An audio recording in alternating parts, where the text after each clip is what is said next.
Olá, queridos ouvintes. Está começando o programa Jesus por Emmanuel. Estamos estudando o livro Caminho, Verdade e Vida, psicografia de Francisco Cândido Xavier pelo Espírito Emmanuel. Hoje vamos estudar o capítulo 88 com o tema Velar com Jesus. Eu sou Wildete e conduzirei o estudo com vocês. Então, capítulo 88 do livro Caminho, Verdade e Vida, Velar com Jesus. E voltando para os seus discípulos, achou-os adormecidos e disse a Pedro: Então, nem uma hora pudeste velar comigo? Está em Mateus, capítulo 26, versículo 40. Jesus veio à terra acordar os homens para a vida maior. É interessante lembrar, todavia, que em sentido a necessidade de alguém para acompanhá-lo no supremo testemunho, não convidou seguidores tímidos ou beneficiados das vésperas, e sim os discípulos conscientes das próprias obrigações. Entretanto, esses mesmos dormiram, intensificando a solidão do divino enviado. É indispensável rememorarmos o texto evangélico para considerar que o Mestre continua em esforço incessante e prossegue convocando cooperadores devotados à colaboração necessária. Claro que não confia tarefas de importância fundamental a espíritos inexperientes ou ignorantes, mas é imperioso reconhecer o reduzido número daqueles que não adormecem no mundo, enquanto Jesus aguarda resultados da incumbência que lhes foi cometida. Olvidando o mandato de que são portadores, inquietam-se pela execução dos próprios desejos, a observar em grande conta os dias rápidos que o corpo físico lhes oferece. Esquecem-se de que a vida é a eternidade, que a existência terrestre não passa simbolicamente de uma hora. Em vista disso, ao despertarem na realidade espiritual, os obreiros distraídos choram sob o látego da consciência e anseiam pelo reencontro da paz do Salvador. Mas ecoam-lhes ao ouvido as palavras endereçadas a Pedro. Então, nem por uma hora pudeste velar comigo? E, em verdade, se ainda não podemos permanecer com o Cristo ao menos uma hora, como pretendermos a divina união para a eternidade? Gostaria então, meus irmãos, de iniciar nosso estudo, trazendo um pouco mais dessa passagem, para que possamos entender o contexto. Está em Mateus, de 26 a 40. Então chegou Jesus com eles a um lugar chamado Getsemane e disse aos seus discípulos: Assentai-vos aqui enquanto vou além orar.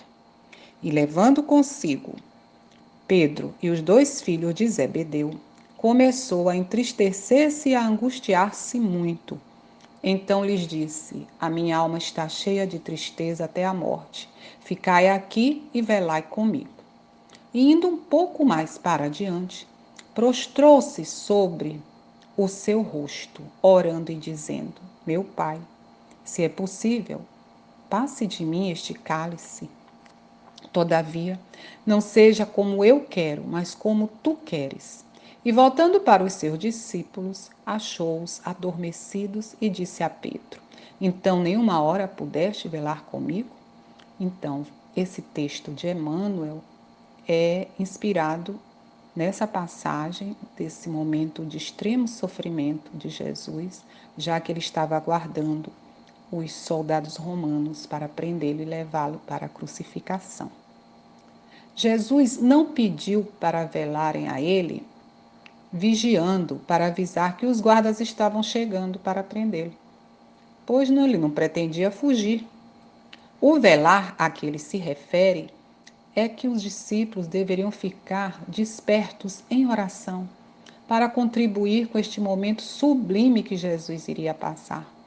Momento de extremo sofrimento, que em dado momento ele suplicou até ao Pai que, se possível, passasse dele o cálice.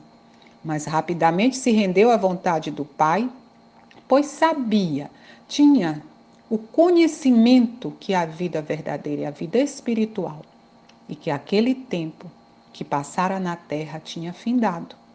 Ele queria que os discípulos também entendessem isso e respeitassem a vontade do Pai e colaborassem vigilantes com a situação. Há relatos de estudiosos de que os discípulos adormeceram porque estavam estressados e depressivos com aquele momento. E houve uma disfunção orgânica relacionada ao estresse que os fez adormecer. Porém, a decepção de Jesus, como diz no texto, aconteceu devido a ele não ter escolhido qualquer um para lhe acompanhar nessa hora tão dolorosa. Escolheu os discípulos conscientes das próprias obrigações, auxiliá-lo na obra do Pai. Nós já paramos para pensar que fomos escolhidos para encarnar no mundo de provas e expiações, para que possamos ser co-criadores da obra divina? Que fomos convocados como cooperadores devotados à colaboração necessária? Jesus confia em nós. Não enviaria espíritos inexperientes e ignorantes para tal tarefa. Jesus deixou várias mensagens de que podemos transformar o mundo. Vamos ver. Que brilhe a vossa luz. Sois deuses, mas para isso temos que estar conscientes e não adormecidos. O sentido de adormecido nesse contexto não se trata, obviamente, de estarmos dormindo fisiologicamente, como nas nossas noites de descanso, e sim alheios às nossas obrigações. Por exemplo, um homem rico, dono de empresas. Se ele não usar essa situação para gerar empregos, para ajudar com doações àqueles que precisam, se não for justo com seus funcionários, ele será questionado porque não pode velar nenhuma hora com Jesus. Pois, como diz o texto, a nossa passagem aqui na terra equivale a uma hora diante da eternidade. Uma pessoa que tem o potencial de adquirir conhecimentos e não os repassa também está adormecido. Aqueles que não aproveitam seus dons para o desenvolvimento humano, seja intelectual ou espiritual, e o ideal seria os dois, também está adormecido. Ninguém acende uma candeia para pô-la debaixo do alqueire. Põe-na ao contrário sobre o candeeiro, a fim de que ilumine a todos os que estão na casa. Está em Mateus 5:15. Mas alguns podem estar pensando, muitas coisas ainda não foram reveladas. E sabemos o porquê. Nós não temos ainda a evolução necessária para entender. Aqui no nosso plano estamos em vários níveis de evolução. Então, aqueles que já entenderam a mensagem de amor do Cristo, que tiveram acesso pelo estudo, conhecimento ou pelo sofrimento, que é uma forma também que nos é dada para o entendimento, esses têm a obrigação de divulgá-la. Não podem dormitar, porque aquele que cuida de nós e confia em nós não dormita, jamais. Em outra obra de Emmanuel, Pensamento e Vida, ele nos diz que ao observarmos os princípios da eletricidade, não ignoraremos que o fluxo constante da força para que os benefícios sejam alcançados, que tem a luz, necessita de um circuito completo, polos negativos e positivos. Então, o auxílio é mútuo.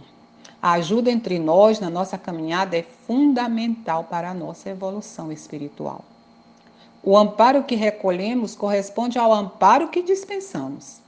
E a cada experiência que vivemos, vamos criando potenciais para sermos mais úteis. Se declinarmos da incumbência que o Pai nos deu, iremos viver a inquietação da alma geradora de muitos conflitos, que por sua vez desencadearão nesses transtornos de ansiedade tão comum em nossos dias, que chegando até a crises de pânico, e não conseguiremos executar nossos próprios desejos diante da rapidez como os dias na Terra vão passando. Lembrando sempre que esse tempo não passa de uma hora comparado à eternidade da vida espiritual.